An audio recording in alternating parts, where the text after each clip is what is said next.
নম্বরে আসলো?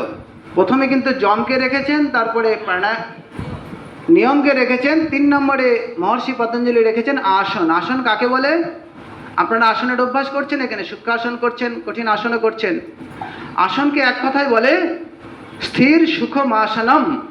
স্থির সুখমাসনম অর্থাৎ যে অবস্থায় আপনার শরীর স্থির এবং সুখযুক্ত হয়। দেখুন, আমি সিদ্ধাসনে বসে রয়েছি, এই সিদ্ধাসনে আমি ঘন্টার পর ঘন্টা বসে থাকতে পারবো, কিন্তু যদি আমি অন্যভাবে বসি, হেঁকে বেঁকে বসি, তাহলে আমি বেশিক্ষণ বসে থাকতে পারবো না। তাই যে আসনে আপনার যেভাবে বসলে আপনার স্থির হয় মন এবং আপনি সুখ অনুভব করেন, সেটাই আপনার কাছে আসন। সেটা পদ্মাসন হতে পারে, সুখাসন হতে পারে, সিদ্ধাসন হতে পারে, বজ্রাসন হতে পারে, কৈবি আসন হতে পারে। তাই যদি আপনি আসনে স্থির না হন, আপনার প্রাণায়াম সম্ভব নয়। তাই স্টেপ বাই স্টেপ আসছে। আপনি যতক্ষণ না যম নিয়মের পালন করবেন, আপনি স্থিরভাবে বসতেই পারবেন না। আপনাকে বসতে বলবে, আপনি মোবাইল ঘাঁটতে শুরু করবেন। আপনাকে বসতে বলবে, এদিক ওদিক তাকাতে শুরু করবেন। তাই যম নিয়মের পালনের পরেই আপনার আসনে স্থির আপনি যখন হবেন, আসনের পরে প্রাণায়াম। যখন আপনি স্থিরভাবে বসলেন, তখন আপনার ভেতরের ধীরে ধীরে ভাবনাগুলোর উপরে আপনার কিন্তু একটা কন্ট্রোল চলে আসবে। প্রাণায়াম কাকে বলছে? প্রাণায়াম কাকে বলে? প্রাণায়াম প্রাণের আয়াম। অর্থাৎ যখন আপনি আসনে বসার পরে আপনার শ্বাস প্রশ্বাসের গতিকে লয়বদ্ধ করছেন, তখন আপনার প্রাণায়াম ঘটিত হচ্ছে। প্রাণায়াম কি আপনারা কয়টা প্রাণায়াম করেন এখানে? 8টা প্রাণায়াম করা হচ্ছে। তাহলে পরে আপনি যম নিয়মের পালন করছেন, তারপরে আসনে স্থির হয়ে বসে প্রাণায়ামের অভ্যাস করছেন। প্রাণায়ামের অভ্যাসের ফলে কি হচ্ছে? আপনার বিচারের উপরে কন্ট্রোল হচ্ছে, আপনার ভাবনার উপরে কন্ট্রোল হবে, আপনার মনের উপরে কন্ট্রোল হবে, ইন্দ্রিয়ের উপরে কন্ট্রোল হবে।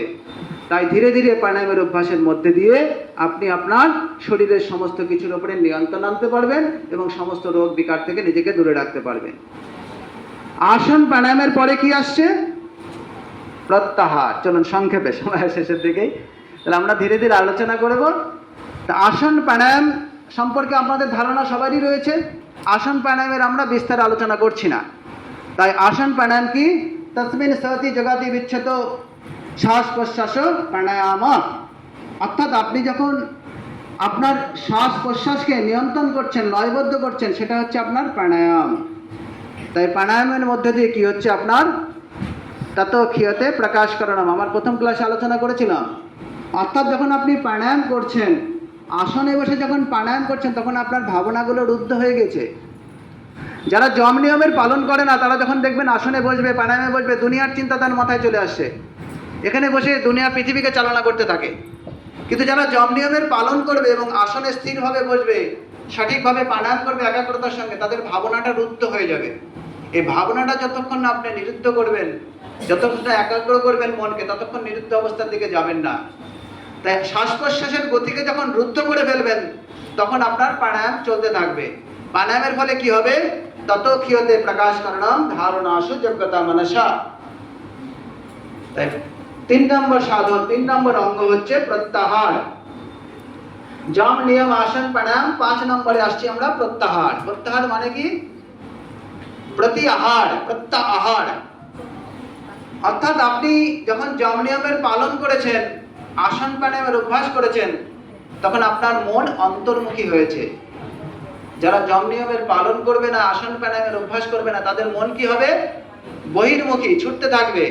চোখ ভালো ভালো দেখতে চাইবে, জিহ্বা ভালো ভালো খেতে চাইবে, কান ভালো মন্দ শুনতে চাইবে, নাসিকা ভালো মন্দ শুনতে চাইবে, বিভিন্ন দিকে ধাবিত হবে। আর যখন এই ভাবনাটা ধাবিতটা কোন দিকে হয়? বাইরের দিকে হয়। আর এই ভাবনাটা যখন বাইরের দিক থেকে ঘুরিয়ে নিয়ে আপনি ভেতরের দিকে করবেন, সেটাই প্রত্যাহার।